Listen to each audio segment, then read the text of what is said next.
The site of last night's horrific shooting is a church that's been at the center of the civil rights struggle since the 1800s. Known to locals as Mother Emanuel, the Emanuel African Methodist Church is one of the largest and oldest black congregations in the entire South.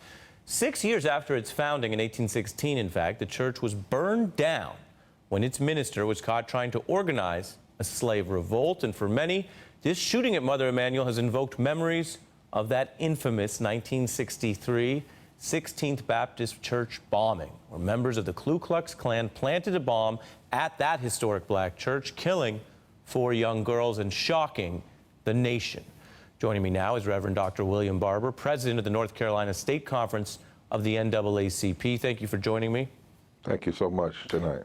As you look at this attack and the history that is so well known and lived in the South, what do you think of it, and what are Americans to make of it, especially in a time, as we were discussing earlier in the hour, when some have said we should be entering some sort of post-racism period?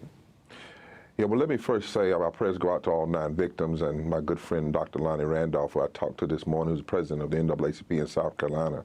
You know, there is a deep history in this country of racialized political rhetoric and racial policies spawning the pathology of terroristic murder and violent resistance that often occurs in churches. You talked about the Birmingham bombing. Remember that Dr. King said in his eulogy that day, he said, the bombing, the girls had something to say to every politician that feeds their constituents the stale bread of hatred and the spoiled meat of racism. You know, the real issue here is not just one murderer, but the climate that could produce someone who says, you are taking over my country and I want to kill you.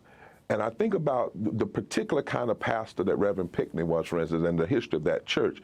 You know, he was a pastor involved in the community. We call it prophetic social justice, understanding the gospel as a part of liberation. He stood for public education. He stood for Medicaid expansion. He stood with the president. He stood against for more gun control, and he stood against the flag, the Confederate flag, flying in South Carolina. Well, many people are criticizing those policies.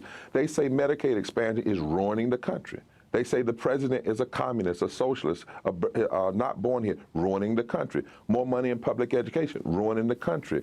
Attacking our gun rights, ruining the country. Saying that we can't fly our Confederate flag, ruining the country, and in fact causing problems with our freedoms. More attention paid to the Second Amendment than they are to the 15th Amendment, for instance, that says we have the right to vote. The very district that he was in was produced by the Voting Rights Act. Right. Well, it's under attack now. It's been gutted.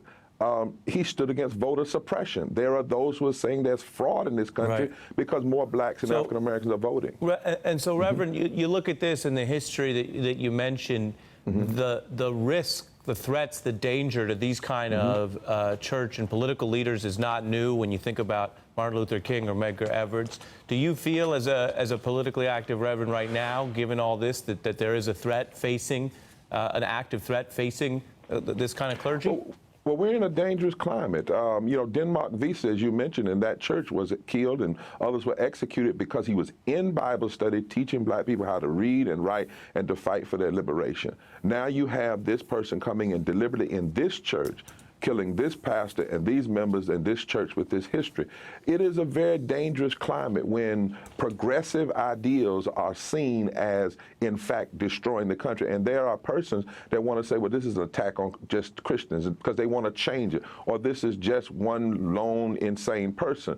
When, in fact, as Dr. King said, we must look at the climate that produces this. I would say to all of the people, they're serious, from the governor down there. I've talked to my friend, as I said, Randolph this morning, and others. If they're serious, we don't need closure right now. We need crying and we need change. And if they're very serious about honoring Reverend Pinckney and that family, then bring the flag down, pass Medicaid expansion, promote public education, stop doing voter suppression, and show that we can move beyond these issues and move to what's just and right. Reverend Dr. William Barber, thank you for joining us and sharing your thoughts on this important event. Thank you very much. Thank you.